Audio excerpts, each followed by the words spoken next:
What's going on, guys? I posted a video yesterday about the Baltimore protests. First off, let's put this all in perspective because it's not Baltimore riots. These are Baltimore protests that's led by upwards around 10,000 people with a couple dozen people that are rioting and causing property damage. Of course, the media is only going to focus on that and plaster that on the front page, not the thousands who are organized and very peaceful, not those protesters who are actually stopping the ones who are rioting. Definitely not the outside agitators. And just to be clear, if I had to choose, I'm going to choose the rebellious push for change over the peaceful suffering in silence. So excuse these protesters if they don't exactly cry in silence and get excused to the bathroom to make sure that they don't disturb your peaceful nap in that fantasy of a post-racism America. But when you're done being unheard, you're done. On the other hand, there are a lot of white people who are investing themselves into the black struggle that is essentially human struggle, as they should be. So even though we do understand that racism and institutionalized racism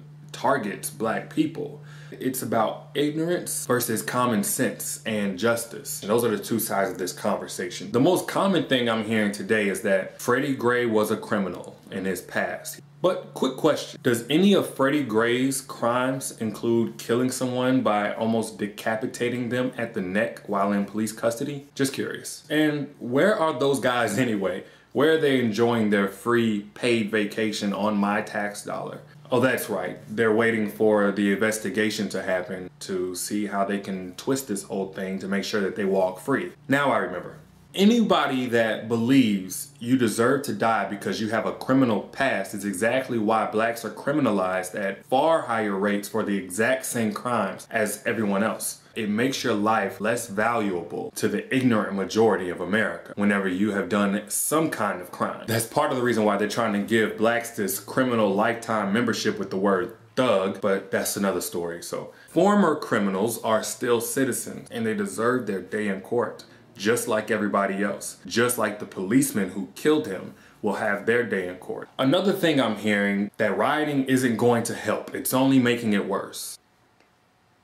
The media's propaganda is making it worse. Brutalizing a community with absolutely no repercussions is making it worse. Paying for those officers' vacations once they kill and harass citizens is making it worse. Isolated events of property damage that's happening is a result of those who've already made it worse. Again, the majority of what's happening in Baltimore is indeed peaceful, but the few riots that did happen are said to have been ignited by racists that were pouring drinks on protesters, spitting on protesters, trying to plow them with their cars, among other things. Somehow, with the hundreds of news cameras that are down there, they missed all of that. Now, given that the pain and frustrations of any oppressed people is always made more effective with some guidance, I don't want to lose focus because a lot of this is just like a person getting stabbed and then we only want to talk about the blood staining the carpet. Like, you know, I kind of have this whole knife situation still happening in my chest. So let's not lose focus of